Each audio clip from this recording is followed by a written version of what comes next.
Why were we put here? I think everyone wants to know, why were we put here? Why are we on earth? My purpose in life is to live a normal life, to be a citizen, a productive citizen. Intentar pasar por la vida de la manera más desapercibida posible. I don't fully know why I'm here, but I enjoy that. I enjoy knowing that because then that creates endless possibilities for myself. I would like to make a difference, even if it's only in one life. I'd prefer to do more. Because I think the meaning of life, in my opinion, is to find something that you're passionate about and use that passion to make the world around you a better place.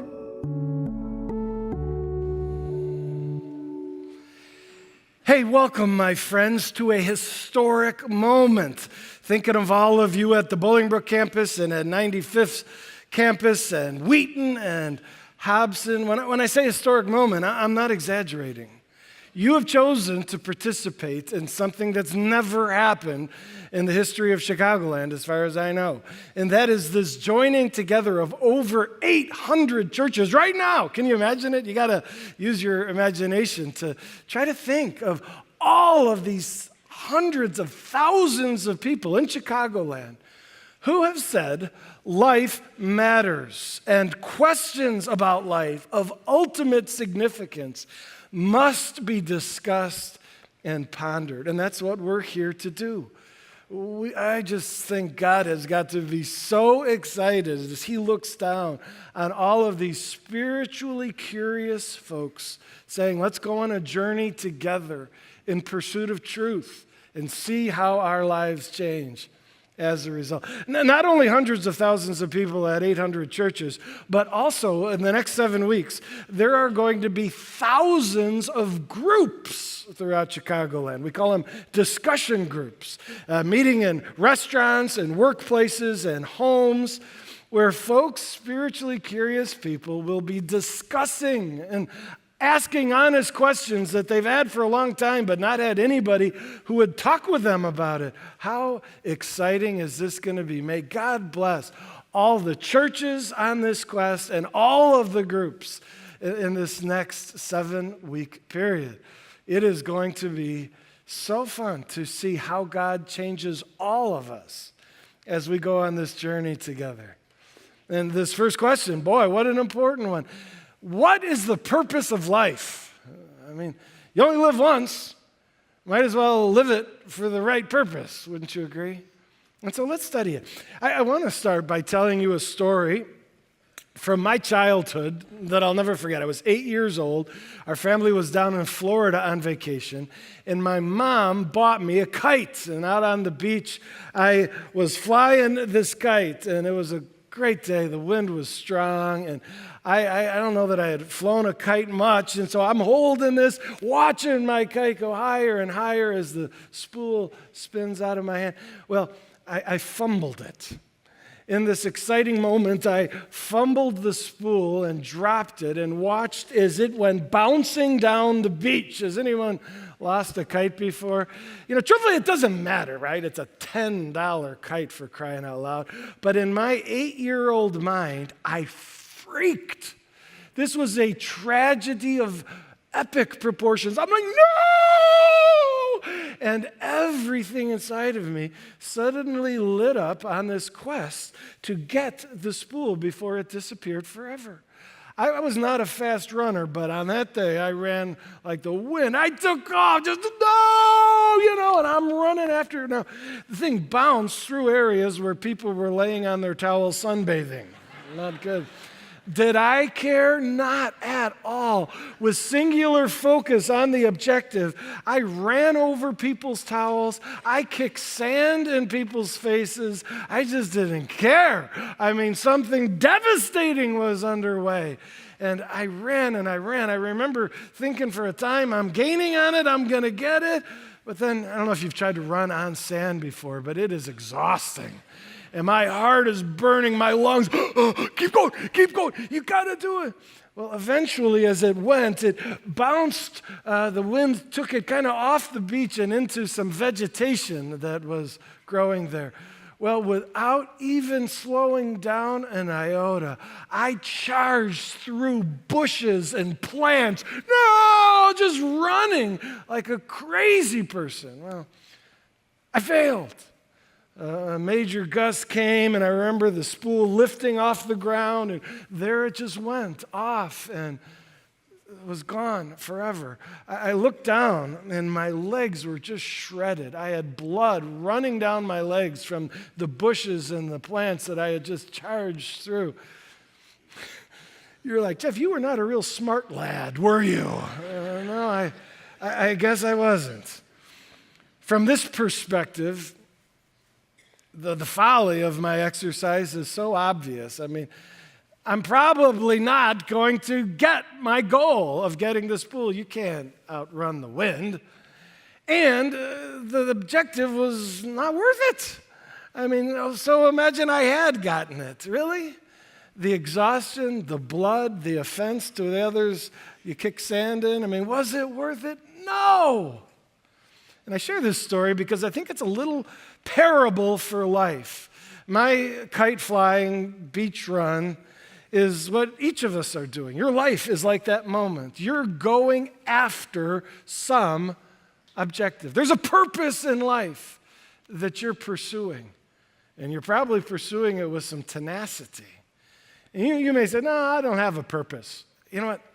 Everybody's got a purpose. Maybe your purpose is to just make it through each day and arrive at death safely. Everybody's got a purpose.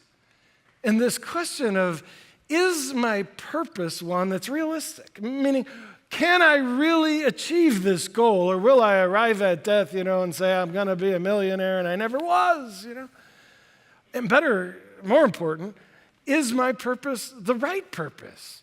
Meaning, if by chance I do get it, will I determine in the end that it was worth all the sacrifice and all the effort that went into getting it? This question of purpose is so important because you don't want to waste your one life.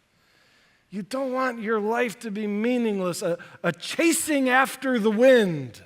You know that phrase, just chasing the wind, is actually an ancient phrase that has its origin 3,000 years ago. A philosopher was the first one to say it. His name was Solomon, and he's actually in the Bible. And it's Solomon's words I want to study with you. He wrote a book, short book, relatively, called Ecclesiastes.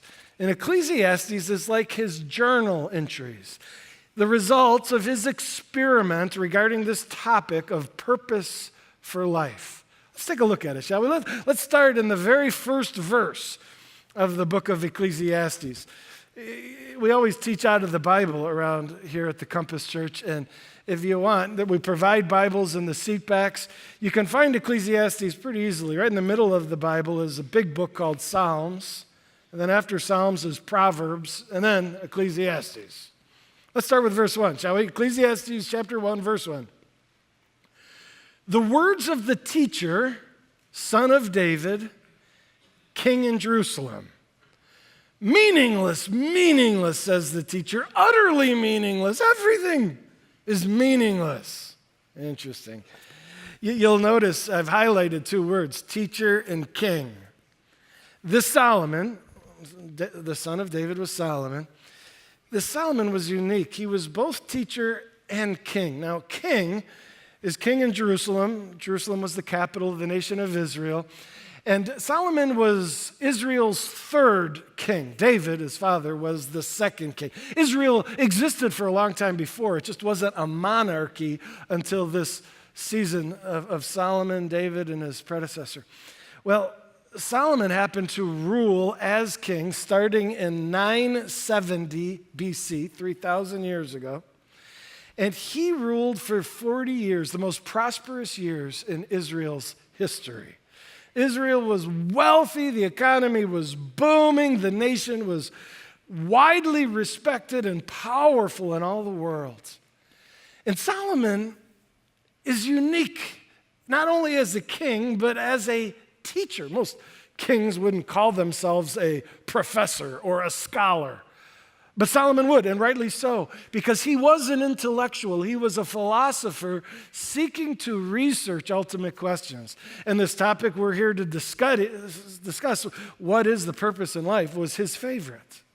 He wanted to be an expert on this. And what's interesting is not only was he a scholar on this question of what's the purpose of life, but as king, he had the resources to explore options that most people didn't. You know, if you say, I wonder what it's like to be powerful, you may never have the power to test that theory. Solomon did. I wonder what it's like to be a billionaire. Solomon was. I wonder what it's like to be famous. Solomon was. He was uniquely positioned not only to think about these reasons for living, these purposes in life, but to test them. And we ought to listen to those who are able to test options that we'll never experience. You know, like a modern day example would be, you don't know what it's like to be the most successful quarterback in the whole world. Tom Brady, unfortunately, does. He's won so many Super Bowls, you know, married to the supermodel, crazy, wealthy, famous. He's got everything going for him. And yet when he was interviewed in 60 Minutes interview, he said something rather surprising. Take a look. But with all that money, fame, and career accomplishments, we were surprised to hear this from him. Why do I have 3 Super Bowl rings and still think there's something greater out there for me? I mean, maybe a lot of people would say, hey man, this is what it is. I reached my goal, my dream, my life is me. I thank God. It's got to be more than this. What's the answer? I wish I knew. I wish I knew. You know, I applaud Tom Brady. He is asking ultimate questions. He's asking himself, is the success that I've accomplished satisfying my soul? And he's saying, no. And he's concluding, there's got to be more. There's got to be more than this. And when asked, do you know what it is? He has the honesty to say, no, I don't. I'm still searching. He had the boldness to acknowledge this discovered truth to the whole world in this interview. And we are blessed from learning from his experience in that way. You know, another modern Solomon, kind of like Tom Brady, would be Brad Pitt. Brad Pitt, famous movie star, he was interviewed in Rolling Stone magazine, and here I give a quote from that interview. Brad Pitt said, man, I know all these things are supposed to be important to us. The car, the condo, the success. But if that's the case, why is the general feeling out there reflecting more isolation, desperation, and loneliness? Brad Pitt said, if you ask me, I think we should toss all that stuff. We got to find something else. Because all I know is that we're heading down a dead-end road, a numbing of the soul, a complete atrophy of the spiritual being. And I don't want that, Pitt said. The interviewer said, well, if we're all heading down a dead-end road, what road should we be heading down? And he responded, hey, man, I don't have the answers yet. The emphasis now is on success and personal gain, and I'm sitting in that. He says, I'm the guy who's got everything, and I'm telling you, that's not it. Wow. Tom Brady, Brad Pitt, Solomon. These are people pursuing this discovery of why were we made for planet Earth? What are we supposed to be going after? What is the purpose? And they're to be listened to because they've learned things we would be wise to learn from them. Let's go back to Solomon here. He says, I'm a teacher, but I'm also the king, and I've explored so much. And here's some rather discouraging conclusions. Meaningless, says the teacher. Meaningless, utterly meaningless, everything. You say, why? Why is he so discouraged? Let me tell you a little more of his journey. Solomon was raised in a religious family. His dad, David, just loved God like crazy, but Solomon abandoned the faith of his upbringing. Solomon was embarrassed by the superstitious nature of these systems of beliefs and rules, and he said, there's got to be more to life than that. And so he set out on this multiple decade-long journey in pursuit of figuring out what life is meant to be about. And he really tested every way to live without God. And that's what he's describing here. He's like, you know what? It's all meaningless. It's chasing after the wind. And you say, what did he test? Let's find out, shall we? Here, first, he tested study. It says in chapter 1, verse 13, I applied my mind to study. And Solomon was called the wisest man in all the world. The guy was brilliant. He said, I learned that this too, knowledge, is chasing after the wind. For with much wisdom comes much sorrow. The more knowledge, the more grief. Solomon would tell you that he learned and learned and learned and learned, and the more he understood the world, the more this world just disappointed him. Isn't that interesting? Friends, we live in a very educated culture. You know, so many high school graduates, college graduates, graduate studies, some doctorate. And yet, Solomon would tell you, go after those things. Knowledge is great, but it will not satisfy. We were made for more. You may know the phrase, ignorance is bliss. If ignorance is bliss, knowledge is miserable. That'd be the opposite of that, wouldn't it? You know who said ignorance is bliss? It was actually said 300 years ago by a scholar. His name was Thomas Gray. He was a professor at the University of Cambridge, and he was obsessed with knowledge. He just locked himself in his study. He was a bookworm who was just convinced that through gaining knowledge, he would find joy. He became a scholar in the classics, in modern and ancient history, in architecture, zoology, botany, art, music. Nobody knew as much as Thomas Gray, and yet he noticed as his life progressed and as his knowledge increased, so did his misery, and he lived his life in depression. Knowledge is great. You can pursue it, but if it's your goal in life, if your purpose is knowledge, Solomon says, you're chasing the wrong kite. Well, what else? How about this one? Fun. Solomon calls it pleasure. Chapter 2, verse 1. Solomon says, I said to myself, I will test you with pleasure to find out what is good. But that also proved to be meaningless. Laughter, he said. It's madness. And what does pleasure really accomplish? The guy partied like nobody else. He had the resources and the fame to do it. And so Solomon said, I denied my heart no pleasure it desired. And he just went after partying big time. And maybe the laughter felt good in the moment, but when it passed, the emptiness was still there. To show you his passion in going after fun, let me show you some of the verses that follow here. Look at this. I acquired a harem. He had hundreds of wives and concubines to satisfy his sexual desires. I tried cheering myself with wine. He was passionate about alcohol. I acquired singers, the best musicians and singers in all the land he hired to play music for him. I started looking at this list and some things never changed. This is sex, drugs, and rock and roll, even back then, you know. And this guy said this has got to be it. And yet Solomon discovered it's not. It's not. It feels good in the moment, but I'm not really changed. There's no substantially difference in my soul. And so he would say, pleasure is nice, but it's got to be more to life than just seeking the next good time.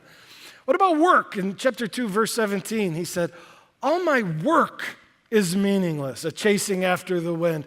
I hated all the things I had toiled for because I must leave them to one who comes after me, and who knows whether that person will be wise or foolish. Accomplishment at work, again, is a noble pursuit. God's given us work and called us to work. But if work is your reason for living, Solomon would say, you're missing out. If your objective is I'm going to dedicate the best of who I am to building this business, to building this company, to building this client base, to achieving an advance in this organization. You can chase after that, and if you catch it, great for you, but know this, it'll all crumble. Then it may be the next leader after you that kind of sees it crumble. That's just the painful reality of organizations built in this world. My dad and some of his buddies started this investment banking firm, and they worked hard to build this great company from scratch, and they did well. But then eventually the partners came to retirement, and they turned to the younger generation in the company to buy them out, and no one was interested. And running out of options, they found a bank that said, well, we'll buy your client base and merge the organizations and shut you down. And now my dad's got a box of T-shirts and pens and memorabilia with the company name, and it's just gone. That's how it is. And so if you say, I'm going to find meaning in building success and achievement at work, Solomon would say, it's a waste. It's not what life is about. Well, what else? Oh, this is interesting. In chapter 4, Solomon observes a rags to riches story. This probably a neighboring nation has a young man who rises up to be king out of amazing poverty. Look at this. Chapter 4, verse 14, demonstrating the goals of fame and power. A boy had been born poor and had even gone to prison before rising to become king. Many followed him at first, but later they didn't like him.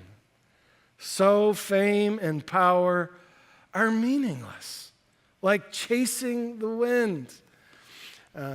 Solomon, learning, he's like, I know the thought of, achieving power is very attractive. The thought of having fame and the admiration of others is pretty attractive. You can go for it if you want to, Solomon would say, but no, that too won't last. You'll have it for a time, and you can enjoy it for a time, but it'll fizzle. It always does.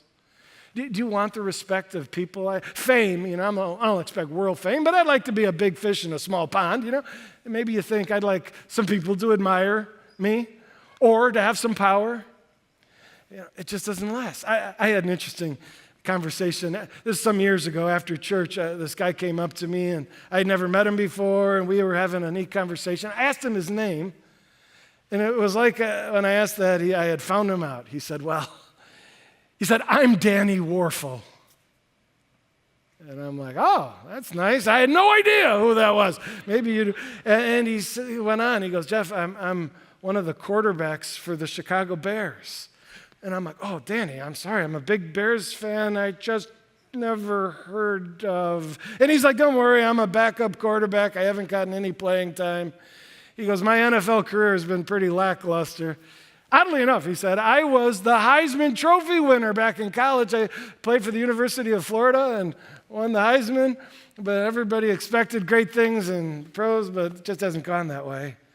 And I looked at him and I thought, wow, isn't that interesting? Back in college, for a few years there, he was huge. He was the best football player in all of the world, college football player, that is. He had fame and power.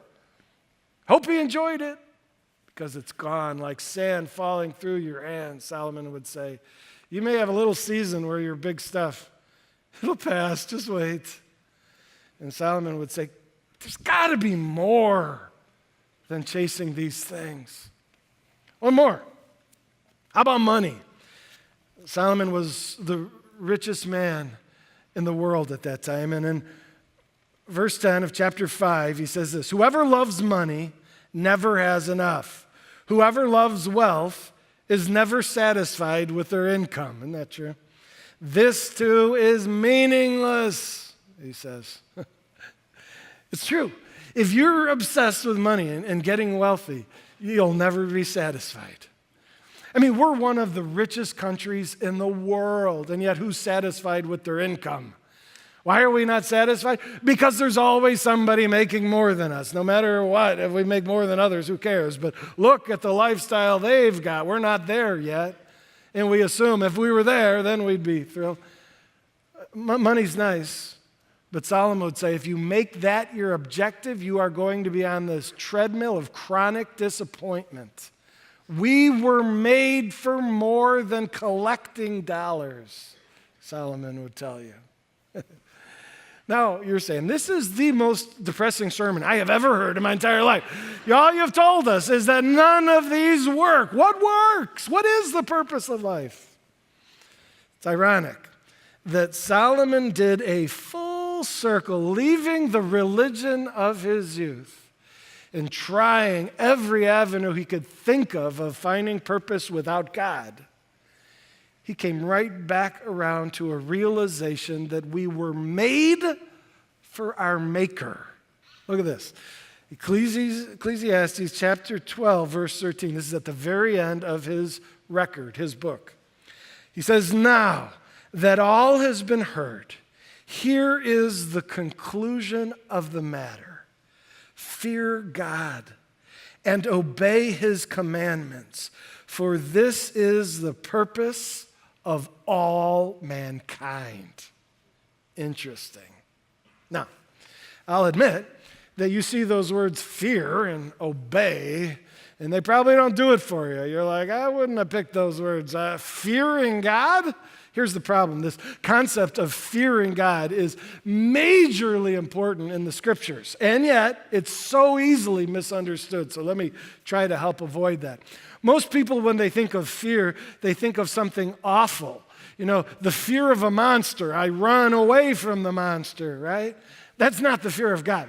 The uniqueness of the fear of God is that it's a good thing, something that makes us not run from God, but to God.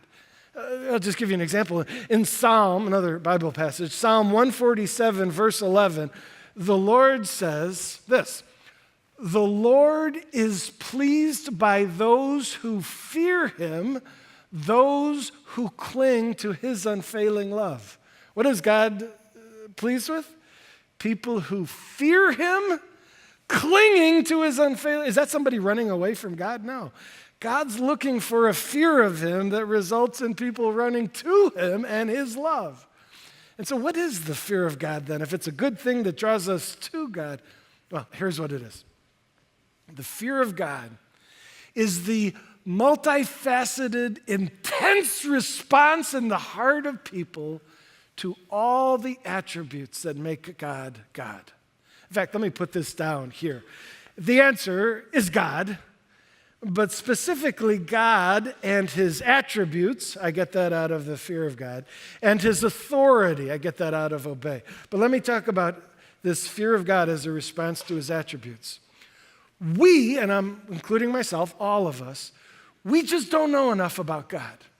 Too much of who he is remains a mystery. We must grow in our connection with him and our discovery of what he's like. And let me just tell you this, according to the scriptures, when you discover more of what God is like, you're not going to be like, oh, I expected you to be more. That's disappointing. No.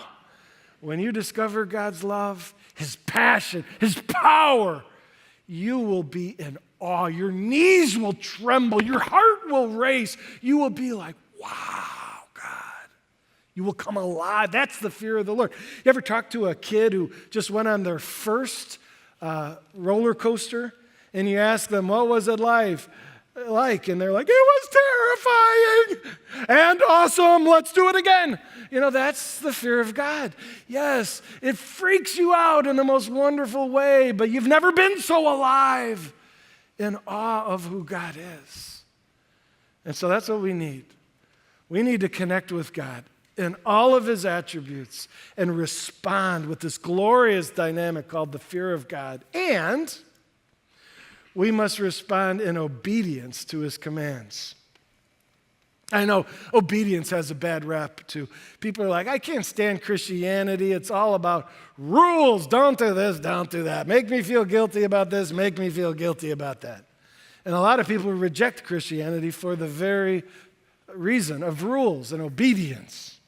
Friends, obedience is so misunderstood. God is not trying to ruin anybody's life. He's never given an instruction out of anything but love, desiring to craft your life into the most extraordinary option possible. Do you realize that? It's as if we're writing the story of our lives. We're like, God, get out. I'm in charge. I'm going to write my own story. And God comes along and says, give me the pen. I'm telling you, I'm a better writer than you are. If you'll give me the pen, I will write your story. And as you follow my lead, I will make your life beautiful. I will lead you into assignments to change this world and to touch and mark people in glorious ways and to advance my cause and to fill your soul. God says, give me the pen. This is a return to God as king. I don't know if you realize this is not surprising that the purpose in life is to get right with the maker. I mean, I think that makes sense. If there is a maker who made it all, made us, shouldn't we expect that the purpose of life would have something to do with him? About getting right with him? About being restored to him being our king, our leader to obey?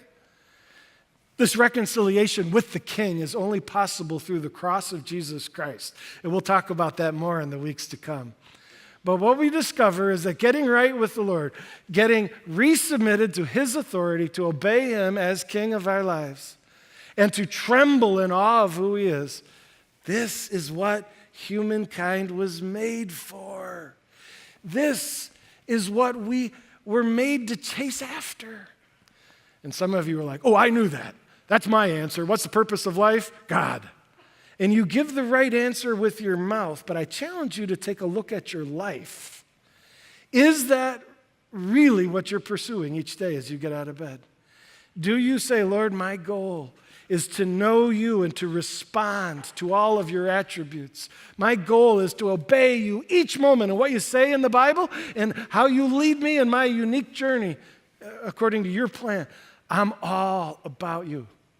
Friends, I think a lot of us need a little evaluation about the purpose we're really chasing and a alteration, a restoration of the correct purpose in our lives.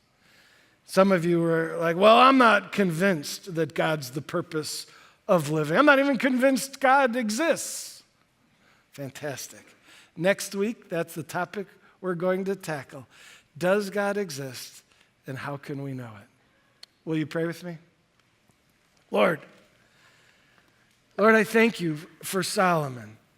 And I thank you that he had the courage to just be honest about his own failure, about the things he thought that were it, that turned out not to be it. Lord, it is so helpful to have the record of his journey and discoveries. Lord, don't let us just wander through life without questioning and wrestling with these ultimate matters, like what are we supposed to live for? God, let that question burn in our hearts. And my prayer is that we will discover the answer is you. And Lord, I pray that increasingly thousands of people will find, throughout Chicagoland, through all these churches, will find the meaning they were made for in relationship with their Maker. We pray all this in the precious name of Jesus Christ. Amen.